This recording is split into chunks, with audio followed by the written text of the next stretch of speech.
या वो बहुत ज़्यादा सोने लग गई है, उठ ही नहीं रही है, और अगर कोई उठाने का प्रयास कर रहा है और फिर वो चिल्ला रही है, तो समझ जाइए कहीं ना कहीं तंत्र है। तो किसी के ऊपर ये तंत्र किया कैसे जाता है? तंत्र, यंत्र और मंत्र, हाँ, तीनों आपस में मिल जाए तो इससे बड़ा कोई साधक नहीं है जिसको तंत्र, मंत्र और यंत्र तीनों का ज्ञान है। उनके साथ में क्या होता है, जब उन्होंने वीडियो हमें भेजी, इनविजिबल सेक्स उन महिला के साथ में हो रहा है, कैसे वो बेड पे पड़ी है, कैसी पोजीशन है उनकी, हर एक चीज मतलब समझ आता है कि इसके साथ में गलत हो रहा है। और उस समय राम जी का नाम लिया जा रहा है, हनुमान जी का नाम लिया जाए, हनुमान जलजीरा पढ़ रही है, वो है शावर मंत्र वो पढ़ रही है, सारे मंत्र वो पढ़ रही है, और फिर भी उसके साथ में ऐसा हो रहा है। तब क्यों नहीं मंत्र काम आ रहे? कामाख्या के मंदिर में, और जब आप वहाँ के जो खाली स्थान पड़ा है वहाँ बैठेंगे तो आपको खुद महसूस होगी कि यहाँ की ऊर्जा क्या है। सभी ग्रंथों में प्रमाण है, ब्रह्म ज्ञान ही लक्ष्य बाण है। जब ब्रह्म ज्ञान लक्ष्य को भेदता है, ईश्वर तब दिखाई देता है, अन्यथा ईश्वर की प्राप्ति नहीं है। स्वागत है दोस्तों आप सभी का एक दिलचस्प और इंटरेस्टिंग पॉडकास्ट के एक नए एपिसोड में, जहां पर हम आपको आध्यात्मिक दुनिया के रहस्यों में गहराई से लेकर जाने वाले हैं। आज हमारे पास एक बहुत ही खास मेहमान है, श्रद्धेय संत, जिनके एक प्राचीन आध्यात्मिक प्रयासों और ऊर्जा के उपचार ने कई लोगों के जीवन में एक मार्गदर्शन का काम किया है। तंत्र के रहस्यों से लेकर अदृश्य शक्तियां जो कि हमारे जीवन में पीढ़ियों से चलती जा रही है, जिनके बारे में आज हम अपने महाराज जी के साथ में डिस्कस करने वाले हैं। आराम से बैठिए और तैयार हो जाइए एक रहस्यमय दुनिया की यात्रा के लिए। तो चलिए मिलते हैं आज के हमारे बहुत ही इंपॉर्टेंट गेस्ट स्वामी अविनाश जी महाराज गढ़गंगा वाले। तो स्वामी जी, मेरा आपको बहुत बहुत प्रणाम है। एक तो आपका बहुत बहुत आभार कि आपने हमें इस लायक समझा कि अपने स्टूडियो पे बुलाया। हमें बड़ा अच्छा लगता है, हमें भी बल मिलता है कि आप लोग हमारी बात दुनिया तक पहुंचाते हैं। सर, भाग्य तो हमारे हैं, क्योंकि काफ़ी सारी अपॉइंटमेंट लेने के बाद, काफ़ी सारे रिजेक्शन के बाद आज फाइनली हमें आपका जो अपॉइंटमेंट है मिल चुके हैं। और आपने इतने बिजी शेड्यूल में से हमारे लिए जो टाइम निकाला, उसके लिए बहुत बहुत धन्यवाद आपका भी आभार। और सबसे पहले एक जयकारा लगा के और तब हम आगे शुरुआत करते हैं इसकी। जयकारा वीर बजरंगी, हर हर हर महादेव। तो स्वामी जी, आपने ये जो करियर आपने जो चुना है, यानी आपने जो पथ चुना है, तो इसके पीछे क्या आपका कोई पर्सनल एक्सपीरियंस था या आपकी कुछ खास दिलचस्पी रही है? देखिए, ना तो ये लाइन है, ना ये दिलचस्पी है, ये आध्यात्मिक ज्ञान है जो हमारे पूर्वजों ने हमें दिया है। तो ये बेसिकली आपके पीढ़ियों से चला आ रहा है? हाँ, पीढ़ी दर पीढ़ी चला हुआ आ रहा है। मैं तो इन चीज़ों को मानता भी नहीं था, कभी मैंने इन चीज़ों पे ज़्यादा सोचा नहीं है, कुछ नहीं कहा। हम तो अपने फादर से भी इसी बात पे झगड़ा चलता रहता था कि आप कहाँ क्या चीज़ कर रहे हैं। मैं खुद नहीं समझ पा रहा था इस चीज़ को। तो आपने वैसे ये कौन सी उम्र से आपने ये स्टार्ट किया था? कौन सी उम्र क्या है, उम्र तो 20 साल तक तो हम डरते ही रहे इन चीज़ों से। मैं बहुत ज़्यादा डरता था। और उसके बाद में जो हमारे फादर, जब लास्ट समय था और वो जाने वाले थे, तब उन्होंने ये ज्ञान दिया। और जो एक बार जो उन्होंने कुछ एहसास कराया, महसूस कराया, उसके बाद में सारा अपना जितना भी काम था सब छोड़ के हम आध्यात्मिक गुरु बन गए। नहीं, कई बार ऐसा होता है ना कि हमारी जो शक्तियाँ हैं, जैसे आपने जो भी सिद्धियाँ आपने प्राप्त की हैं अभी तक, तो दो तरीके से लोग आजकल प्राप्त करते हैं। या तो वो गुरु से ज्ञान चलता हुआ आता है, पीढ़ियों से चलता हुआ आता है, या फिर ये होता है कि आपने सारी जो भी प्रैक्टिसेस करके और वो आपने खुद सिद्धियाँ प्राप्त की। तो जैसा कि आपने बताया कि आपके पिताजी ने, हाँ, हमारे फादर साहब जो हैं, हमारे पिताजी हैं, उन्होंने हमें ये सारा कुछ ज्ञान दिया। और कहते हैं ना कि हमें ज़्यादा मेहनत करने की ज़रूरत नहीं पड़ी, सब कुछ विरासत में मिल गया, ऐसा कुछ। अच्छा। नहीं, जैसे हमने सुना है कि इस तरह की सिद्धियों को पाने के लिए कई बार शमशान में आपको रात को जाकर के तपस्या भी करनी होती है। हाँ, तंत्र मंत्र। उन्होंने तंत्र का इतना गहराई से ज्ञान दिया है हमें कि हम खुद नहीं समझ पाए कि जो भी उन्होंने बोला हमने वो किया, और इतना जल्दी जल्दी जल्दी जल्दी सब कुछ मिलता चला गया। तो आज हम इस स्थान पे पहुंच गए कि हम एक स्पिरिचुअल गुरु बन गए। वैसे हमने सुना है कि जैसे रात को साधना होती है ना, उसमें शमशान में, तो उसमें मांस और मदिरा भी, उसका भी सेवन करना पड़ता है। मांस मदिरा का क्या है, जो लोगों ने एक भ्रम फैला रखा है कि अगर आप किसी चीज़ की बलि देंगे, उनका उद्देश्य क्या है? उनका ये उद्देश्य है लोगों का बेवकूफ़ बनाओ और बलि की प्रथा को आगे बढ़ाओ कि यहाँ बकरे की बलि देनी पड़ेगी, यहाँ मुर्गे की बलि देनी पड़ेगी। उनको अपने जीभ का स्वाद है, उनको उस चीज़ से कोई मतलब नहीं है कि कौन ठीक हो रहा है या नहीं हो रहा। क्या माता काली कभी बलि मांगती हैं? नहीं। क्या कोई दैविक शक्ति कोई ये कहती है कि मुझे बलि दीजिए? नहीं, उनको क्या जरूरत है बलि की? वो सारे तो वो तो जगत जननी है, बनाया उन्होंने उसने सारा। उसने पूरा जहां बना रखा है। जिन्होंने परमात्मा उनको ने- बनाया वो उनकी बलि आखिर कैसे मान हाँ, सकते हैं? तो जिन्होंने मतलब परमात्मा ने जिस चीज को बना दिया और वो उसी की बलि लेगा, ये कौन से ग्रंथ में लिखा हुआ है? आप मुझे बलि का अगर प्रावधान है कि माता को बलि दी जाती है, तो आप सारे ग्रंथों में से मुझे एक ही का बता दीजिए कहाँ पे बलि का प्रावधान लिखा हुआ है। वैसे हमारे सनातन धर्म में जैसा होता है ना कि हमारे में नॉनवेज खाना भी हमारे लिए तो पाप होता है। हाँ, पाप होता है। पाप होता है कि हमें नॉनवेज को तो खाना भी नहीं चाहिए। हम किसी जानवर को मार के खाने के बारे में कैसे सोच सकते हाँ, हैं? कैसे सोच सकते हैं? तो लेकिन कुछ तांत्रिक ऐसे होते हैं कि वो बोलते हैं कि अगर आपको इस चीज़ का उपाय चाहिए तो आपको ये बलि देनी पड़ेगी। देखिए, ये सब मैं सिरे से खारिज करता हूँ। ऐसा कुछ नहीं होता कि किसी बलि देने की वजह से और कोई व्यक्ति ठीक होगा। अगर कोई ये सोचे कि मैं किसी की पशु की, पक्षी की या किसी की भी मैं बलि दे दूँ और मैं ठीक हो जाऊंगा, और ज़्यादा वो पाप में डूबेगा। सही बात है, वो पहले ही परेशान है हाँ, और वो इन सब पहले ही चीज़ों से परेशान कैसे है। आखिर मतलब छुटकारा कैसे मिल देखिए, जाएगा व्यक्ति आपको? बहुत ज़्यादा परेशान हो जाता है। अब लोग हैं, तांत्रिक लोग हैं और लोग हैं, भ्रमित इतना कर देते हैं। वो ये सोचता है कि ये अच्छा है या बुरा है, कि ये बलि दे रहा है, तो वो कई बार इतना स्ट्रेस, इतना दिमाग में टेंशन उसके हो जाती है। वो कहता है भैया ये पैसे ले लो, मुझे नहीं पता क्या करोगे आप दे देना।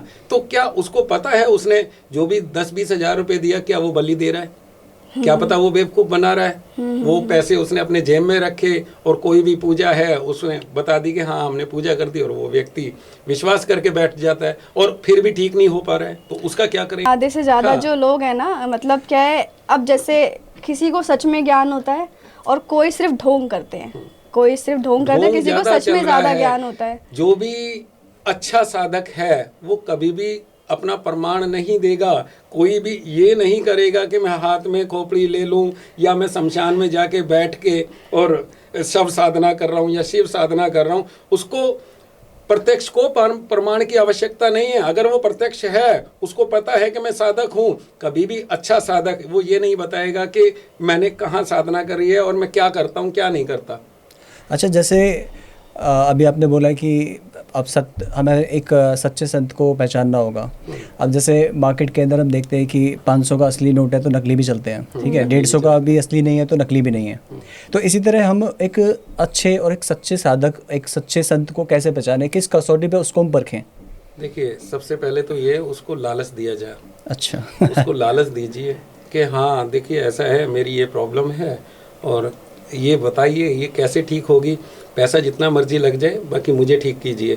अगर उसने कह दिया कि हाँ इतना पैसा लगेगा और ये सामान लाना पड़ेगा, वो है, वो उनसे कीजिए कि हाँ ठीक है ये सामान आप लिख कर दे दीजिए, हम ले आते हैं।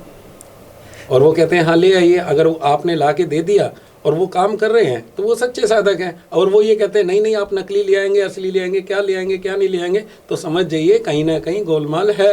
ऐसा भी होता है ना, जैसे हम बचपन, अब जैसे हम घरों में रहते हैं तो बाबा वगैरह का तो आना रहता है, कुछ जैसे कि दान के लिए भी आते हैं, कुछ भिक्षा के लिए भी आते हैं। आपके वहाँ पे भी एक आपने बताया था ना एक किस्सा कि हमारे साथ में ऐसा हुआ था, बहुत ज़्यादा बीमार चल रहे थे, तो कोई तांत्रिक थे या बाबा जी थे, वो आए थे और उन्होंने कुछ समस्याएं बताई थी। और वैसे उन्होंने मिट्टी ऐसे उठाई थी, हाथ में रखी थी और मुट्ठी बंद करने के लिए कहा कि आप अपने इसको बंद करो और ध्यान लगाओ जिस भी भगवान को आप मानते हो।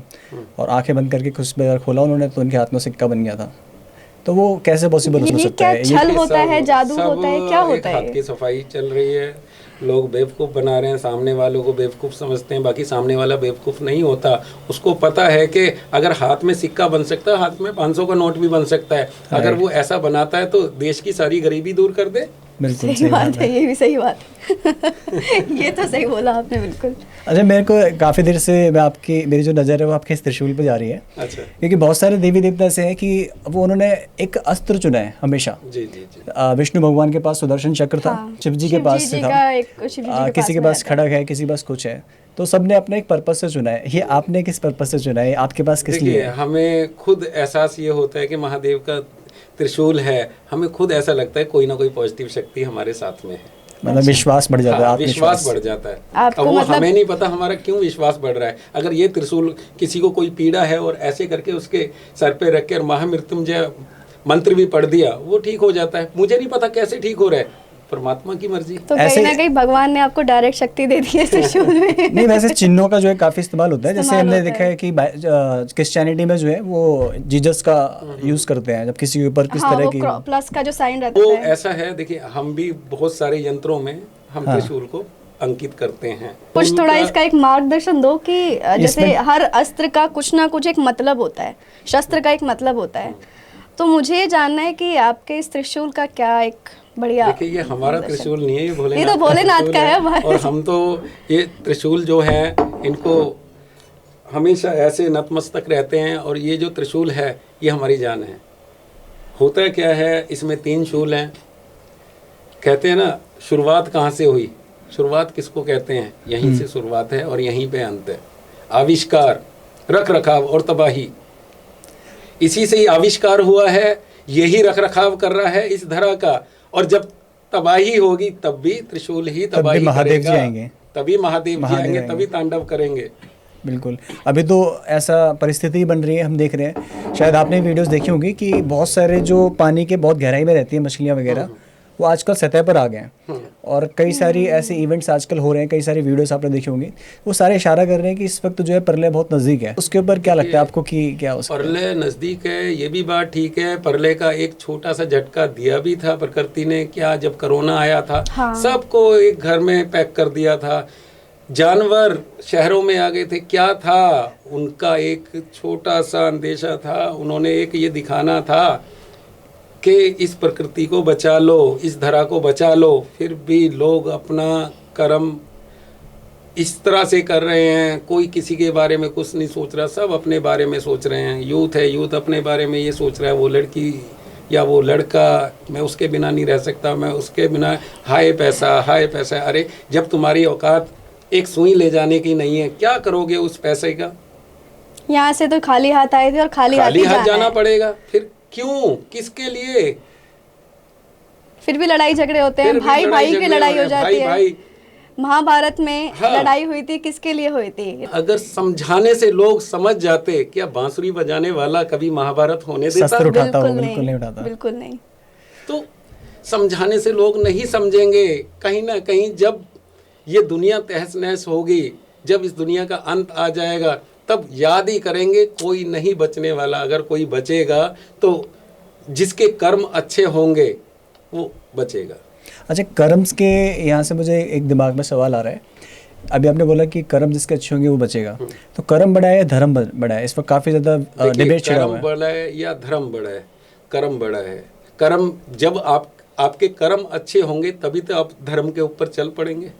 और कर्म तो आपके उल्टे हैं और आप अपना गाना सुनाए जाओ कि हाँ मैं धार्मिक हूँ, मैं धार्मिक हूँ। अरे कर्म तो आपके बिल्कुल खराब है, प्रारब्ध तो आपका बिल्कुल समाप्त है।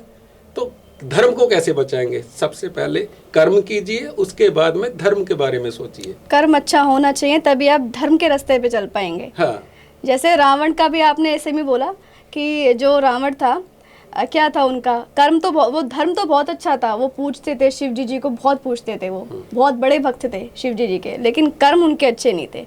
देखिए कर्म अच्छे नहीं थे और राक्षसी कुल में वो पैदा हुए थे। क्या उनसे विद्वान कोई था?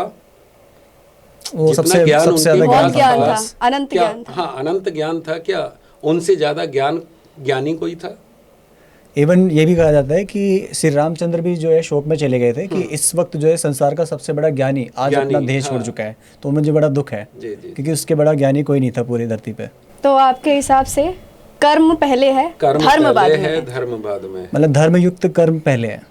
हाँ, देखिए कर्म आपके अच्छे हैं तो धर्म को आप बचा लेंगे, और कर्म आपके अच्छे नहीं है तो धर्म को आप कुछ भी टिप्पणी नहीं कर सकते।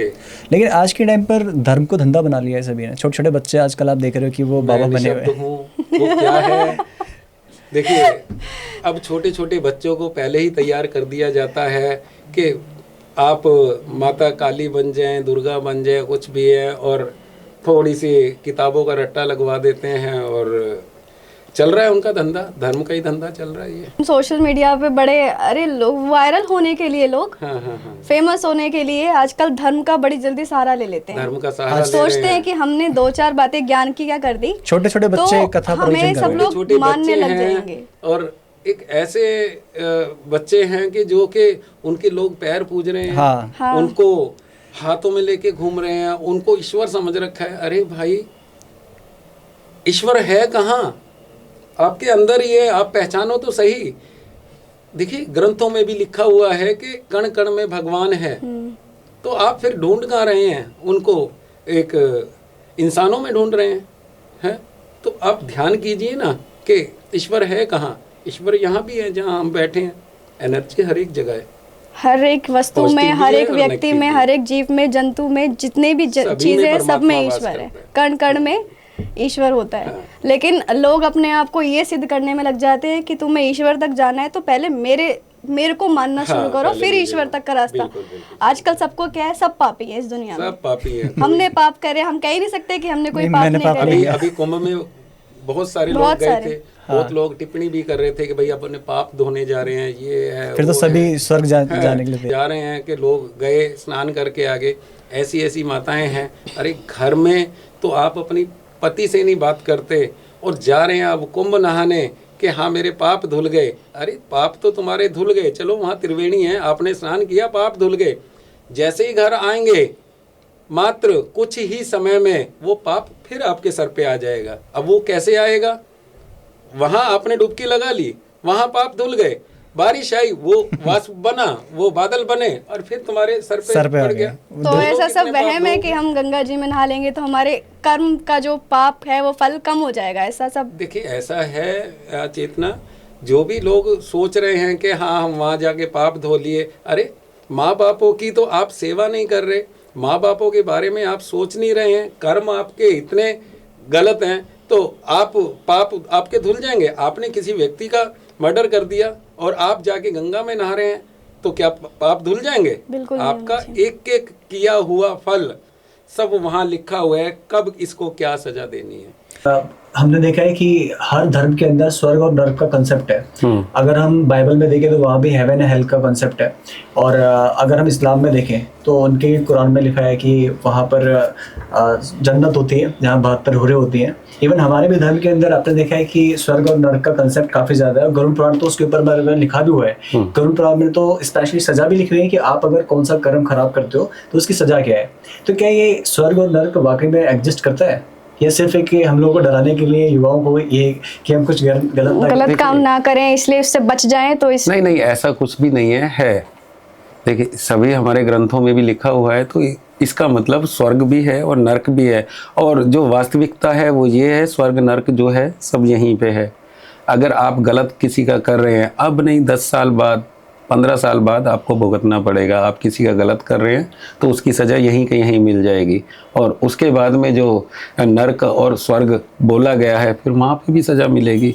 अब ऐसा तो है नहीं कि मैं वहाँ जाके देख आया। अपने जो हम ध्यान करते हैं, हम ध्यान मुद्रा में जाते हैं, वहाँ से भी हमें पता लगता है कि हाँ स्वर्ग और नर्क है। और हमें एक एक कदम बड़ा संभाल के रखना चाहिए। कोई भी हम कार्य कर रहे हैं तो उसको बड़ा सोच विचार करके तब वो कार्य करना चाहिए। तो महाराज जी, जैसे अभी हमें पता है कि कुछ ही दिनों में होली आने वाली है और मैंने आजकल खुद भी ऐसा फील किया है कि काफ़ी सारे लोगों को ना थोड़ा वैसे बीमारी जैसा फील हो रहा है, सर में दर्द, थोड़ा बहुत बुखार रहना, खांसी जुकाम। अब साइंस तो ये कहता है कि अभी क्लाइमेट चेंज हो रहा है, मौसम चेंज हो रहा है, इसलिए आपको सर्दी जुकाम होना एक नॉर्मल बात है। लेकिन अगर हम इसी चीज़ को अध्यात्म से या इस चीज़ से जोड़ते हैं तो उनका कहना है कि होली के टाइम पर जो नेगेटिव एनर्जीज होती हैं उनका जो प्रभाव होता है वो बहुत अपने उच्चतर लेवल पे होता है, मतलब पूरा प्रचंड होता है। तो बोलते हैं कि चौराया जब लांघते हैं हम लोग या चौराहे में जा रहे हैं या दिन के टाइम में जा रहे हैं तो थोड़ा कुछ सावधानी इस टाइम पे बरतनी चाहिए। तो अभी मैं बस ये जानना चाहती हूँ कि जो अभी सब फीवर वगैरह, मुझे खुद पर्सनली अभी 1 हफ्ते में बहुत बीमार रही हूँ, तो क्या ये प्रभाव इन सब चीजों का भी सच में चल रहा है या फिर साइंस सही है या फिर अध्यात्म सही है? देखिए साइंस अपनी जगह सही है, हम साइंस को भी नहीं नकार सकते। और अध्यात्म ज्ञान जो है वो अपनी जगह ठीक है। अब होता क्या है, अब हम एक साधक हैं तो चेतना आपको अच्छे से समझना चाहिए। अगर आप इतने बीमार थे, दवाई ली, क्या आपको वाकई में दवाई से ही ठीक हुए हैं अरे आपके अंतरात्मा क्या बोलती है? आपकी अंतरात्मा तो ये हो सकता है किसी ने नजर लग गई हो।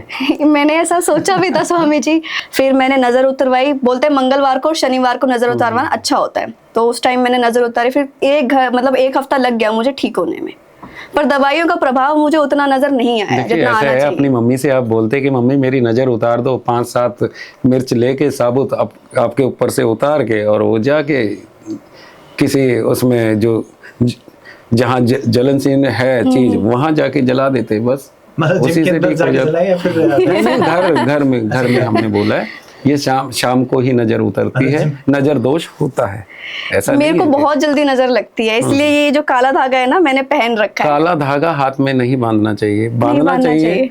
अब लोग हैं हाथ में काला, अब ये देखिए कितने सारे धागे हैं, बहुत सारे धागे हैं, क्या एक भी काला धागा है? नहीं, बिल्कुल नहीं है ना। तो कहीं ना कहीं कोई तो कारण बना होगा कि काला धागा हाथ में नहीं है, और मैं बांध सकता हूँ हाथ में काला धागा। मैं एक उपासक हूँ, मैं एक साधक हूँ, मुझे कुछ नहीं होगा, साधारण व्यक्ति को हो सकता है। अगर काला धागा बांध रखा है तो वहाँ लाल धागा मत बांधिए, अगर लाल धागा बांध रखा है तो वहाँ काला मत बांधिए अपने आप। अच्छा। अगर कोई साधक बांध रहा है वहाँ काला बंधवा सकते हैं, लाल बंधवा सकते हैं, जिस मर्जी कलर का बंधवा सकते हैं, किसी साधक से बंधवाएं तो आपकी सुरक्षा ही होगी। कभी ऐसा नहीं है कि अगर किसी साधक ने बांधा है तो साधक के हाथ का जो बांधा हुआ रक्षा सूत्र है वो हमेशा आपकी रक्षा करता रहता है। मतलब आप कह रहे हो कि हमको खुद नहीं बांधना खुद चाहिए। नहीं बांधना चाहिए। काला धागा तो बिल्कुल भी नहीं हाँ, बांधना काला धागा बिल्कुल नहीं बांधना चाहिए। अगर काला बांधे तो आप लेफ्ट पैर में बांधे। अगर लड़कियां हैं 12 साल से ऊपर अगर उनकी उम्र है तो वो लेफ्ट पैर में काला धागा बांध सकती हैं। ये वैष्णो देवी में भैरव चोटी पे जो देते हैं प्रसाद के रूप में काला धागा ही देते हैं हाथ पे। काला धागा देते हैं, वो भी तो एक सिद्ध बैठे हुए हैं पंडित, मतलब सिद्ध अगर उन्होंने दिया है तो बांध लीजिए। काला धागा सारी ये महिलाएं हैं, बहुत सारे पुरुष हैं, बहुत सारी लड़कियां ऐसी हैं, अरे लिया काला धागा, हुआ क्या बस लपेट के और बांध लिया। मतलब शो ऑफ के लिए खुद से हाँ हाँ हाँ, तो वो गलत है। वैसे होता क्या है अगर हम खुद बांधते हैं काला धागा? होता तो कुछ नहीं है, जिस समय कोई एंटिटी ने आपको दबोच लिया पता लग जाएगा। मतलब आप कह रहे हो आकर्षित कि होती हैं। आकर्षित होती है अगर हम आकर्षित खुद होती है, बांधते सोर्स है हैं। हाँ हाँ अच्छा, तो ऐसा मतलब है। पैर में बांध सकते हैं हाँ, अगर हम पैर खुद में भी? बांध सकते हैं, वो अपने आप भी बांध सकते हैं, कोई ऐसी जैसे बात छोटे छोटे बच्चे जब पैदा होते हैं उनके भी काला है वो हाँ, हाँ, बांधे हाँ। जाते हैं, टीका हाँ, भी वो लगाया जाता है टीका काला। भी लगाया जाता है, वो नजर दोष के लिए उनके पैर में टीका लगा हाँ, दिया, पैरों में लगता है, या माथे यहाँ पे पीछे लगता है। लगा दिया, माथे पे लगा दिया, तो नजर दोष का ही होता है। पैरों में, क्योंकि आजकल ट्रेंड चल रहा है कि छपरियों के पहचान। छपरियों की पहचान। होता है मैं नहीं बांधने वाली। अच्छा, तंत्र विद्या के अंदर क्या हम किसी की जान ले सकते हैं? जैसे मुझे अगर कहना है कि मुझे किसी को रास्ते से हटाना है, ये संभव है, पॉसिबल है? ये संभव है। आजकल क्या है, मायोंग से बहुत सारा ज्ञान है ना चोरी कर लिया गया है, बहुत सारी वहाँ की जो किताबें हैं वो चोरी हो चुकी हैं। देखिए हम तो मायोंग से अच्छे, वहाँ का हमें पता है और वहाँ से हम अच्छे वाकिफ़ हैं। वहाँ से जो मायोंग के अंदर से बहुत सारे तंत्र की जो चीज़ें हैं वो गायब हो चुकी हैं, अभी हैं, मतलब वो वहाँ के म्यूजियम में हैं, संग्रहालय में रखी हुई हैं बहुत सारी चीज़ें। वहाँ से जो गुप्त ज्ञान है वो लीक हो चुका है, तो उसके आधार पे जो लोग वहाँ से वो ज्ञान ले आए तो वो अच्छाई कम कर रहे हैं, बुराई ज़्यादा। बुराई कैसे? उनको चंद पैसे दीजिए, करवा लीजिए बुरा। तो ये संभव है कि तंत्र से जान भी ली जा सकती है। आपके पास आते होंगे लोग, तो आप उनको कैसे टालते हो? देखिए ऐसा है, हम तो एक ही बात कहते हैं, अगर वो कोई भी व्यक्ति हमारे से कहता है कि उस लड़की को वश में करा दीजिए, लड़का आता है या लड़की आती है, लड़के को कहती है उसको वश में करा दीजिए, लवेरिया वाले लोग होते हैं। हाँ, जो प्रेमी जोड़े होते हैं, तो उसमें हम एक ही बात कहते हैं कि बेटा अगर यही चीज़ आपके ऊपर अप्लाई हो, यही चीज़ अगर आपको किसी के वश में कोई लड़का और आ जाए और आपको उसके वश में कर दिया जाए तो कैसा लगेगा? बहुत हम समझाने की कोशिश करते हैं, लोग मानते नहीं हैं और फिर हम हाथ जोड़ लेते हैं, भैया आप अपने घर जा सकते हैं। गलत काम ना तो कभी किया है और ना ही हम कभी करेंगे। जितना बहुत सारे आजकल के यूथ ऐसा है कि इन्हीं चीज़ों में पड़ा हुआ है। अरे काम धंधा करिए अपना, अगर स्टडी कर रहे हैं तो अपनी उसको पढ़ाई को कंप्लीट कीजिए। ये क्या मतलब है आप इन चीज़ों में पड़े हुए हैं कि मैं उस लड़के के बिना नहीं जिंदा रह सकती या मैं उस लड़के के बिना नहीं जिंदा रह सकता? तो ये चल क्या रहा है? और आजकल तो चलो लड़का लड़की तो ठीक है, किन्नर तक आते हैं, वो लड़का मेरे साथ में था, और बहुत सारे ऐसे हैं। और लड़के लड़के का प्यार देख रखा है, लड़की लड़की का देख रखा है। अरे भाई तुम्हारी वजह से ही प्रलय आएगी, एक्चुअली मतलब प्रलय अभी वैसे नहीं आई है, लेकिन मानवता की प्रलय आ चुकी हाँ, मानवता की प्रलय आ चुकी है। आप क्या समझते हैं 3 साल की अभी हम कहीं का केस है, 3 साल की बच्ची के पीरियड्स आ रहे हैं, बताइए क्या क्या ये कलयुग नहीं है?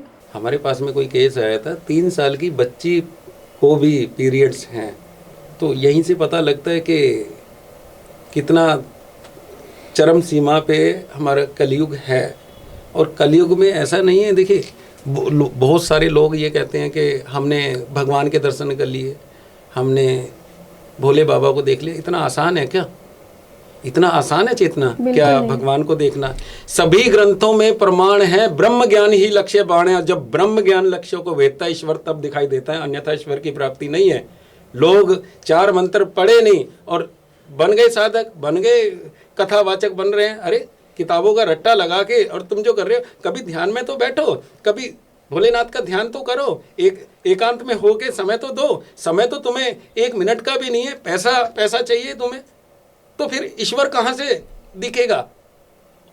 तो सब ढोंग है जो लोग दिखाते हैं कि हमने देखिए, साक्षात भगवान को देखा है। मैं निशब्द हूँ उनके बारे में, मैं कोई टिप्पणी नहीं करना चाहता। मैं अपने बारे में बता सकता हूँ। अगर ज्ञानी ध्यानी बनना है तो ध्यान करना, परमात्मा का नाम लेना बहुत ज़्यादा आवश्यक है।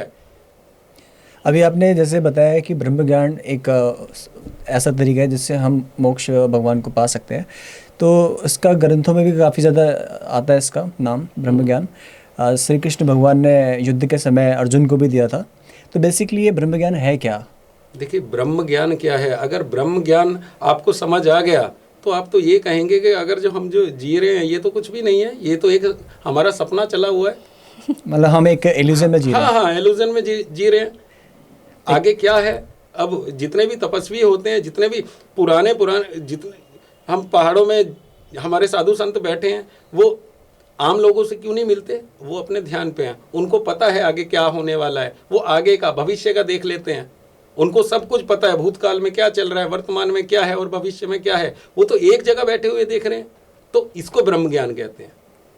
उनको वहां बैठे बैठे हाँ, पूरे संसार का पूरे ब्रह्मांड का पता है उनको, कौन सी दुनिया कहाँ पे है। संजय जैसी दृष्टि हाँ, मिल जाती है। जैसी दृष्टि उनके पास है। अच्छा, ये संजय जैसी दृष्टि अभी एक हमारे नए IIT बाबा नहीं है जिन्होंने अभी भविष्यवाणी की थी क्रिकेट को लेके। IIT बाबा जो महाकुंभ में भी बड़े फेमस हुए हैं, उन्होंने बोला था कि इंडिया और ऑस्ट्रेलिया का मैच था, उस टाइम उन्होंने बोला था कि इंडिया पक्का हारेगी। हाँ। मेरी भविष्यवाणी है, इंडिया एडी चोटी का जोर लगा ले हारेगी। IIT बाबा ने जो भी कहा था कि इंडिया हारेगी, अगर हम किसी को ये नहीं बोलेंगे तो वो मेहनत कैसे करेगा? बिल्कुल सही बात है। अगर वो ये ऐसे ना बोलते तो इंडिया में वो उछाल कैसे आता कि भाई नहीं अब तो जीतना है, हमने इनको झूठा करना है। अरे वो झूठा बन के भी वो खुश हैं, उनको खुशी मिल रही है।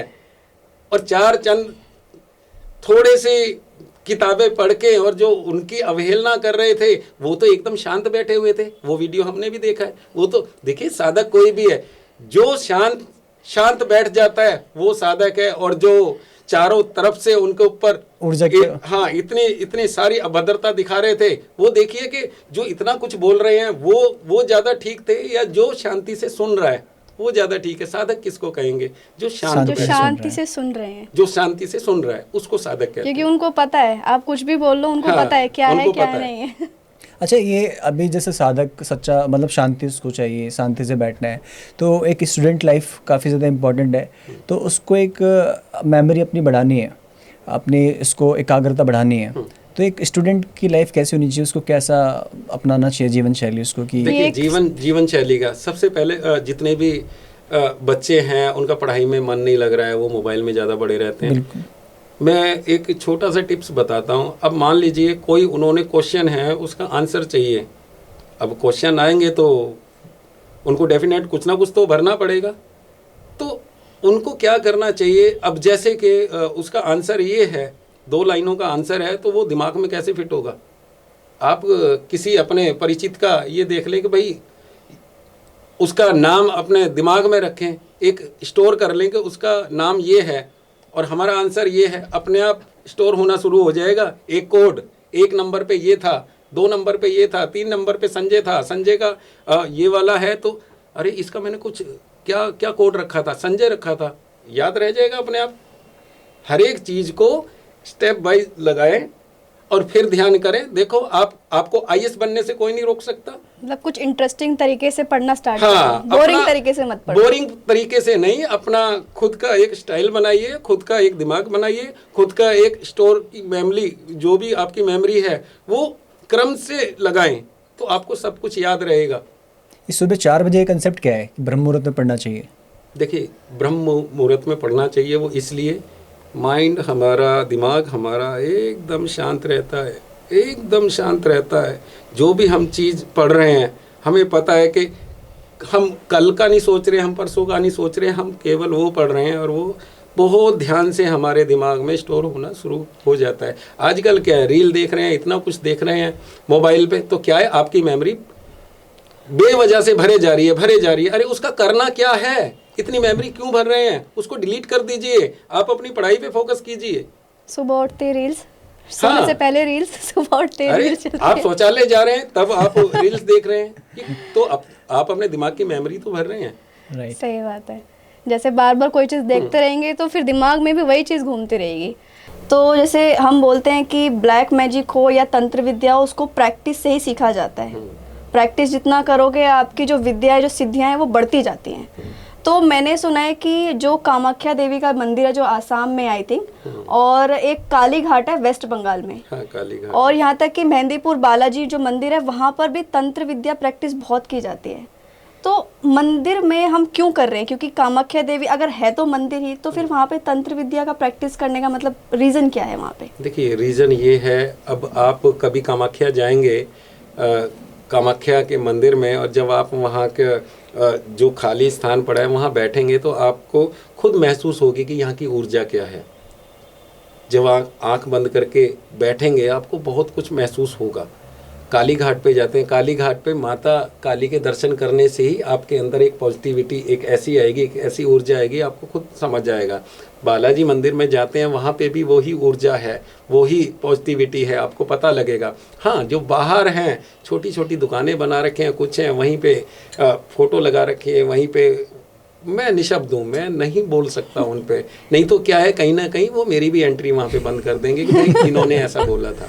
हाँ, नहीं, लेकिन ये होता है कि करने को तो प्रैक्टिस करने की बात है, लोग 12 बजे मसान में जाके भी करते हैं, शमशान में जाके भी प्रैक्टिस करते हैं। तो मेरा बस ये था कि मंदिर एक वैसे धार्मिक जगह होती है, वहाँ तो हम पूजा पाठ करते हैं, बल्कि इन सब चीज़ों से, जैसे तंत्र विद्या से दोनों ही चीज़ें करी जा सकती है, किसी का बुरा भी करा जा सकता है, किसी का अच्छा भी करा जा सकता है। तो वैसे ही शायद ये हो सकता है कि वहाँ की ऊर्जा इतनी ज़्यादा स्ट्रांग होती होगी कि तंत्र विद्या भी वहाँ पर अच्छी सिद्धियाँ हम प्राप्त कर सकते हैं। देखिए, है क्या चेतना, आपका नाम अंकुर बताया ना आपने? हाँ जी, हाँ जी। तो अंकुर, हम आपको और आपकी ऑडियंस को यही बताना चाहेंगे, आप कोई भी साधना करें, बाकी साधना बाद की बात है, आप परमात्मा का नाम लें, उनका ध्यान करें रोज, और उसके बाद में जो आपका प्रारब्ध है उसको ठीक करें। कार्य आपके अच्छे होने चाहिए। आप ये सोचिए कि सामने वाले को आप कहीं ना कहीं कोई नुकसान ना पहुंचा दें। अगर आप सामने वालों को कहीं नुकसान पहुंचा रहे हैं, कोई अपशब्द बोल रहे हैं, तो उसका भी आपको भुगतना पड़ेगा। ये शास्त्रों में लिखा हुआ है। तो कोशिश करें आप जीव जंतुओं की भलाई करें, उनके लिए कोई ये कुत्ते होते हैं, ठीक है, बिल्लियाँ होती हैं, ये जितने पशु हैं उनकी सेवा करें, उनको जो भी खाने की वस्तु है वो दे सकते हैं। कोई ऐसा है बैठा है और वो बस देख ही रहा है, और वो आपको क्या पता वो 3 दिन से भूखा है और उसका इतना सामर्थ्य नहीं है कि कुछ कुछ ले के खाए, क्यों, उसके पास में पैसा ही नहीं है। तो जो भी कोई ऐसा है बैठा है, आप उसकी मदद कर सकते हैं। अगर आप उसकी मदद करेंगे, परमात्मा आपकी मदद करेगा। अच्छा, जैसे वैष्णो देवी में जाते हैं यात्रा करने के लिए, तो काफ़ी लोग जो है खच्चर कर लेते हैं, तो क्या उनकी यात्रा सफल होगी? देखिए, ऐसे माता ये नहीं कहती कि आप पैदल आइए या आप खच्चर पे आइए। अगर आप खच्चर पे जा रहे हैं तो आपको पाप लगेगा, कौन कहता है? अरे अगर खच्चर पे आप जा रहे हैं तो कहीं ना कहीं वो खच्चर जो है, वो घोड़ा जो है, वो उसका पेट भर रहा है। अगर वो उसका पेट भर रहा है तो वो भी उसको बदले में उसकी सुरक्षा कर रहा है, उसको खाने को दे रहा है। तो एक दूसरे के प्रति वो एक दूसरे की मदद ही कर रहे हैं। अगर आप घोड़े पे नहीं जाएंगे, अब घोड़े पे नहीं जाएंगे तो घोड़े को खाने को कहाँ से आएगा? अगर उन्होंने छोड़ दिया कहाँ से आएगा? तो कहीं ना कहीं जो उसका मालिक है वो उसको खाने को दे रहा है और वो उसको खाने को दे रहा है। तो माता ये नहीं कहती, माता ये कहती है आप पैदल आओ या घोड़े पे आओ, मेरे दर्शन करो और जो भी आप मांगोगे वो मैं आपकी झोलियाँ भरने के लिए यहाँ पे बैठी हूँ। हम तो आज तक ऐसे ही सोचते थे कि अगर हम खच्चर या घोड़ा कर रहे हैं नहीं, ऐसा नहीं तो है। उसका जो हमारा जो फल है, हाँ। जो माता रानी के दर्शन करने का जो फल है वो सारा वैसे भी वो मतलब निष्फल हो जाएगा। देखिए निसफल हो जाएगा। अगर आपका सामर्थ्य है घोड़ा करने का और आप नहीं कर रहे तो कहीं ना कहीं आप यही सोच रहे हैं कि भाई माता नाराज होएगी। माता क्यों नाराज हो जाएगी? आप माता के धाम पे जा रहे हैं, अरे घोड़े पे जा रहे हैं तो आप घोड़े वाले को पैसे देंगे और जो उसका परिवार पलेगा, उसका परिवार पल रहा है और घोड़े को भी खाने को वही देगा। और जब घोड़े पे ही कोई नहीं बैठेगा तो घोड़े का पेट कैसे चलेगा? सिक्के के दो पहलू, हाँ, अच्छा तो भी बुरा भी। अच्छा भी देखो और बुरा भी देखो। हाँ, वो गलत है जो उनको खाने को कुछ नहीं दे रहे। जैसे केदारनाथ में देखा था बहुत सारे घोड़े मर गए थे, वो गलत था। वो उनको चरस वगैरह सुंघा के वो उनको हाँ, जबरदस्ती मजदूरी वो गलत था। बाकी जो वैष्णो देवी भी जा रहे हैं ये गलत नहीं है। गलत वहां भी नहीं है। अगर उनको भरपूर खाना दिया जाए तो उनका भी ठीक है, वो उसका पेट भर रहा है, वो उसका पेट भर रहा है। नहीं, किसी भी जो भी जीव है एक सामर्थ्य होता है उसका कि मैं इससे ज्यादा काम नहीं कर सकता। अगर हमारा भी ऑफिस होता है तो 9 से 6 बजे का तक का रहता है, उसके बाद हमारी भी हिम्मत नहीं होती है काम करने की। लेकिन क्या होता है ना, कुछ लोग होते हैं कि उनकी जो सामर्थ्य है, जो कैपेसिटी है, उससे ज्यादा काम कराते हैं। वो गलत है। हमारे सामने एक किस्सा हुआ था स्वामी जी, जो भैरव बाबा की जो चढ़ाई होती है ना, वो वैष्णो माता की चढ़ाई से कई ज्यादा मतलब ऊंची होती है। हाँ, ऊंची होती है और उसको चढ़ना थोड़ा मुश्किल होता है। तो 2 घोड़े थे और उन्होंने भैरव चोटी से ही करे थे कि मतलब वहाँ से भैरव चोटी का रास्ता सफ़र तय करने के लिए चढ़े थे। और वो दोनों के दोनों घोड़े, जैसे गाड़ी बैक मार जाती है वैसे दोनों के दोनों घोड़े ऐसे ऐसे मतलब करने लगे कि इस तरीके से शो कर रहे थे कि हमें नहीं जाना, हम नहीं चढ़ पाएंगे। फिर उनके मालिकों ने, और इतना था कि वो इतना अग्रेसिव भी हो गए थे कि किसी पे हमला भी कर सकते थे। वो इतना ज़्यादा मतलब वो दिख रहा था कि वो घोड़े ऊपर नहीं चढ़ना चाहते हैं पर मालिक ज़बरदस्ती चढ़ा रहा है। वो गलत था। और हमें भी देख के थोड़ा बुरा सा लग रहा था कि क्यों कर रहे हैं, मत करो, इससे अच्छा कोई और घोड़ा कर लेना। थोड़ा आराम भी तो जरूरत है ना। मशीन भी अगर हम 24 घंटे चलाएंगे तो वो गर्म हो जाएगी। वो भी गर्म हो जाएगी और वो भी कहीं ना कहीं खराब हो सकती है। इवन अभी रोबोट ने भी सुसाइड कर लिया था क्योंकि उसका कहना था उसको ओवरवर्क कराया जा रहा है उससे। अच्छा, एक रोबोट ने सीढ़ियों से कूद करके अपनी जान दे दी थी अभी 2 महीने पहले। ऐसा किस्सा अखबार में आया था, न्यूज में आया था कि आजकल काम का प्रेशर इतना ज्यादा है, कॉर्पोरेट लाइफ ले लो या वैसी लाइफ ले लो, सब प्रेशर में जी रहे हैं। प्रेशर कुकर बन गए हैं सब लोग आज के टाइम में। और प्रेशर देखो, रोबोट को प्रेशर नजर आ रहा है कि रोबोट ने सुसाइड कर लिया। स्वामी जी, जैसा कि मैंने देखा है, तंत्र विद्या जैसे हम बोलते हैं कि अच्छा भी कर सकती है, बुरा भी कर सकती है, आपका जान बचा भी सकती है और जान ले भी सकती है। लेकिन आज की जो दुनिया है ना, वो बहुत ज़्यादा मतलबी और सेल्फिश है। लोग अच्छा कराने से ज़्यादा बुरा कराने के पास बाबाओं को ढूंढते हैं कि कोई मुझे ऐसा बाबा मिल जाए, कोई ऐसा तांत्रिक मिल जाए जो वशीकरण कर दे, इसको मेरे बस में कर दे कि जो मैं बोलूँ वैसा वैसा वो करे। तो आपके पास कोई ऐसे किस्से आए हो कि बिल्कुल जो घातक हो जाते हैं, जानलेवा हो जाते हैं, कि अगर आपने उनकी हेल्प नहीं करी तो हो सकता है उनकी मृत्यु भी हो सकती है? कोई ऐसा किस्सा आप बताइए। ऐसा किस्सा क्या है, एक महिला आई थी, बहुत ज़्यादा वो भावुक हो गई और रोने लग गई कि महाराज जी, मैं आपको 6-7 महीने से फॉलो कर रही हूँ और मेरे साथ में एक ऐसा हुआ है कि मेरा पति इतने प्यार से मेरे पास में रह रहा था और एकदम से गायब हो गया, एकदम से वो दूसरी महिला के चक्कर में आ गया, ऐसा कुछ हुआ है। तो हमने कहा कि ठीक है बेटा, हम देख लेते हैं कब का है ये। कहने लगी 1.5 साल पहले हम बहुत अच्छे रह रहे थे और 1.5 साल पहले से वो किसी महिला के संपर्क में आए और वो आज तक लौट के नहीं आए हैं। और जब भी मेरी शक्ल देखते हैं और उग्र हो जाते हैं और गुस्से में बोलते हैं, बहुत ज़्यादा उग्र होके। तो हमने जब कहा कि आप उसकी महिला की फ़ोटो दिखाइए, जब फ़ोटो दिखाई तो मैं देख के चिंतित हो गया। कहीं ना कहीं वो महिला मेरे पास आई हुई थी। अच्छा, मतलब आपने पहले उनको हेल्प की? फिर हमने निशब्द थे, हमने उनको कहा कि आप अगले शनिवार आइए। फिर उसकी हमने छानबीन की तो वो महिला हमारे पास आई थी और उसकी फ़ोटो हमारे पास थी। हम बहुत ज़्यादा चिंतित हो गए इस बात से।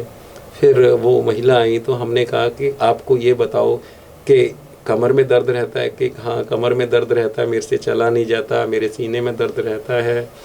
तो वो क्या था, वो हमारे से ही थोड़ी सी गलती हो गई थी।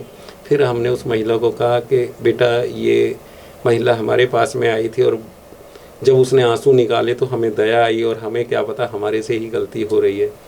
तो फिर उस केस को जब हमने ठीक किया, उसके पति का जो दूसरी महिला के साथ में संबंध जोड़ा था, कहीं ना कहीं हमने अपने तंत्र मंत्र और यंत्र से जो भी हमने कार्य किया, अब वो समस्या जो है उसकी ठीक हो गई है। वो महिला तो दोबारा मुड़ के भी नहीं आएगी। क्यों नहीं आएगी? उसको पता है कि हमने महाराज जी से गलत कराया था।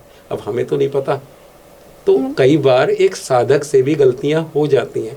अब कोई इस तरह का केस आता है तो हम तनिक भी ध्यान नहीं देते और 2-3 महीने उसको चक्कर लगवाते रहेंगे ताकि उसका हमारे से कनेक्शन ना टूटे और हमें पता रहे कि हाँ ये काम करवाने वाली है, कहाँ तक ये ठीक है और कहाँ तक ठीक नहीं है। एकदम से हमें भी नहीं पता लगता है कि सामने वाला व्यक्ति जो है वो कितना सच बोल रहा है और कितना झूठ बोल रहा है। तो ऐसी गलतियाँ एक साधक से भी हो सकती हैं।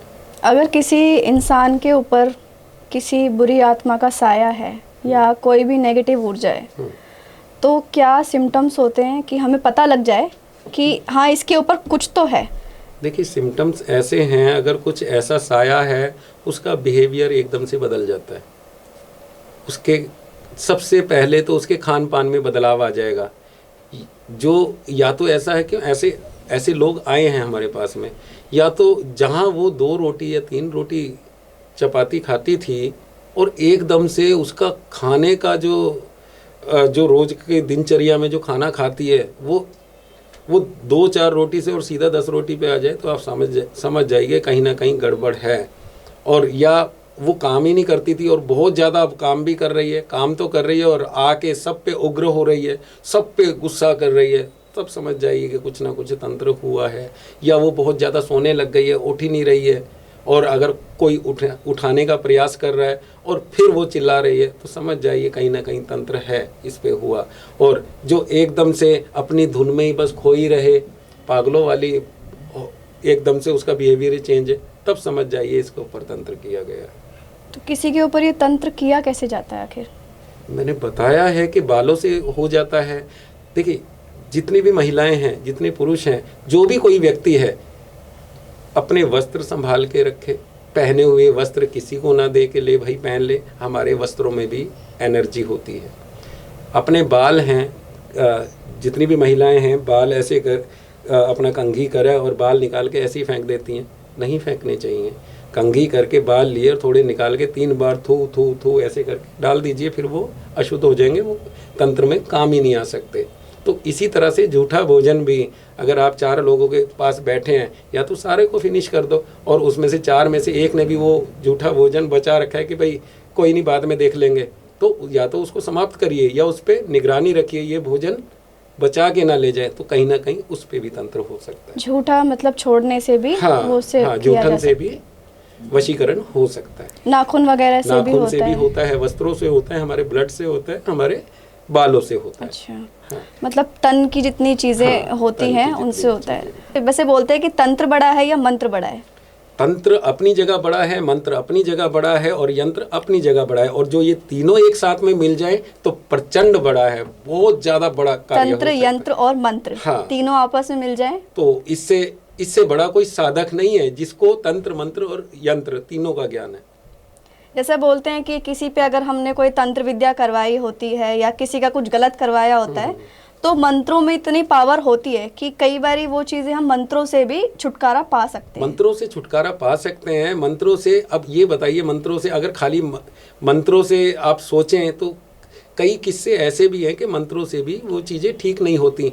एक ऑस्ट्रेलिया का केस आया था, उनके कोई महिला थी, मैं नाम नहीं लेना चाहूँगा, और वो मेरे तक आने वाली थी और दिल्ली उतर के ही उनका माइंड ऐसे घूमा और वो कहीं और चले गए और उनसे जो भी पैसा उतारा गया और फिर वो वापस चले गए, वो ठीक नहीं हो पाए। उनके साथ में क्या होता है, जब उन्होंने वीडियो हमें भेजी, इनविजिबल सेक्स उन महिला के साथ में हो रहा है कैसे वो बेड पे पड़ी हैं, कैसी पोजीशन है उनकी, हर एक चीज़ मतलब समझ आता है कि इसके साथ में गलत हो रहा है। और उस समय राम जी का नाम लिया जा रहा है, हनुमान जी का नाम लिया जा रहा है, हनुमान जलजीरा पढ़ रही है वो, है शावर मंत्र वो पढ़ रही है, सारे मंत्र वो पढ़ रही है, और फिर भी उसके साथ में ऐसा हो रहा है, तब क्यों नहीं मंत्र काम आ रहे? तो उस समय जो जरूरत थी, एक यंत्र की जरूरत थी, मंत्र की भी जरूरत थी, और तंत्र की भी जरूरत थी। तो हमने क्या बोला, जिस पे तंत्र मंत्र और यंत्र तीनों का ज्ञान है, उससे बड़ा कोई साधक नहीं है। वो डिपेंड करता होगा ना कितना एनर्जी कितनी स्ट्रांग है, कितनी स्ट्रांग है। ज्यादा स्ट्रांग रहेगी तो खाली मंत्र काम नहीं कर सकता, बिल्कुल सही। तंत्र और मंत्र दोनों का फिर साथ चाहिए होता है। तो स्वामी जी, ऐसे हमारे भी ऑडियंस बहुत सारी होंगी जिनको बहुत सारी तकलीफ होंगी, तो आप हमारी ऑडियंस को बताएं कि अगर उन्हें आपसे संपर्क करना है तो वो आपसे मिलने के लिए कहाँ पर आ सकते हैं, ताकि उनकी भी प्रॉब्लम सॉल्व हो जाएगी। उनकी प्रॉब्लम सॉल्व हो सकती है, सभी कुछ फ़ोन पे नहीं हो सकता जी। तो चेतना जो हमारा जो वहाँ का एड्रेस है, माँ भद्रकाली धाम का एड्रेस जो है जहाँ हम बैठते हैं, ये पानीपत में पड़ता है। पानीपत में आके कुटानी रोड वर्मा चौक नज़दीक आटा मिल, वहाँ पे आके किसी से भी पूछ लीजिए कि काली मंदिर कहाँ बन रहा है, माँ भद्रकाली धाम कहाँ बन रहा है, वो सभी बता देंगे ये सामने बन रहा है, यहाँ चले जाइए। और हम अभी पहले शनिवार और मंगलवार को बैठते थे, अब प्रेशर इतना ज़्यादा है कि हम शनिवार को ही बैठ पा रहे हैं। बाकी कोशिश यही रहेगी, जैसे ही मंदिर में बैठने की व्यवस्था हो जाएगी फिर हम मंगलवार और शनिवार ही रखेंगे। अभी केवल शनिवार बैठ पा रहे हैं और हमें डोनेशन की बहुत ज़्यादा आवश्यकता है। पहले काफ़ी तीव्र गति से काम चल रहा था मंदिर का, और अब काम धीमी गति से चल रहा था, और अब तो बिल्कुल रुक चुका है कि हमें फंड की बहुत आवश्यकता है। माँ भद्रकाली धाम का जो माँ भद्रकाली धाम सेवा ट्रस्ट का जो अकाउंट है, अगर उसमें 100 रुपये भी डाले, अगर कोई पैसे भी नहीं देना चाहता, वहाँ आके कुछ ईंट दे जाए, कोई रेत दे जाए, सीमेंट दे जाए, तो इस तरह से भी दे सकते हैं ताकि हमारा मंदिर का काम चालू रहे। तो आप भी थोड़ा सा बोल दीजिए इस बारे में। तो स्वामी जी की आप सभी लोग मदद करें, और जितना ज़्यादा आप निर्माण करने में, सनातन धर्म को आगे बढ़ाने में मदद करोगे, डेफिनेटली हमारी जो आने वाली पीढ़ी है उसका भी उसमें कहीं ना कहीं निर्माण होगा और उनको भी उनका सहयोग मिलेगा। तो आप सभी से गुजारिश करेंगे कि आप सभी आएँ इनके धाम पर, और कुछ ना कुछ आप भी सहयोग कर सकते हैं। आपको QR कोड वगैरह आपको जो भी है सब इनकी वेबसाइट पर मिल जाएगा। आपकी वेबसाइट और बाकी आपको डिस्क्रिप्शन बॉक्स और टाइटल में भी सारी डिटेल मिल जाएगी, तो आपको किसी भी तरीके कोई डाउट है तो आप डिस्क्रिप्शन बॉक्स और टाइटल देख सकते हैं। बाकी आपको जितनी भी इन्फॉर्मेशन है, एड्रेस वगैरह, वो आपको स्क्रीन पर भी रिफ्लेक्ट हो जाएगा। तो स्वामी जी, आपसे मिलकर काफ़ी अच्छा लगा, और अभी तो टाइम काफ़ी ज़्यादा कम है, टाइम का कांस्टेंट है, समय का अभाव है अभी हमारे पास में, क्योंकि आपको भी जाना है और हमें भी जाना है, तो इसलिए कोई बात नहीं। आज बहुत सारी चीज़ें भी मिस हो गई जो कि हम इस वीडियो में, इस पॉडकास्ट में कवर नहीं कर पाए हैं, लेकिन उम्मीद करती हूँ कि आपके साथ एक और मौका मिलेगा और बाकी सारे सवालों के जवाब हमको मिलेंगे। हर हर महादेव। हर हर महादेव। अच्छा स्वामी जी, अभी आपने थोड़ी देर बोला था कि यूथ जो है बहुत ज़्यादा एक डिस्ट्रैक्शन पर जा रहा है, काफ़ी ज़्यादा गलत राह पर जा रहा है। ऐसे हमारे यूथ के काफ़ी सारे सवाल हैं, जिसमें से एक सवाल ये भी है कि सभी के मन में हमेशा ये सवाल रहता है, खास करके युवा पीढ़ी जो वैलेंटाइन डे बहुत ज़्यादा मनाने में अपना दिलचस्पी रखती है, कि शादी से पहले संभोग यानी कि सेक्स करना धर्म है या अधर्म है।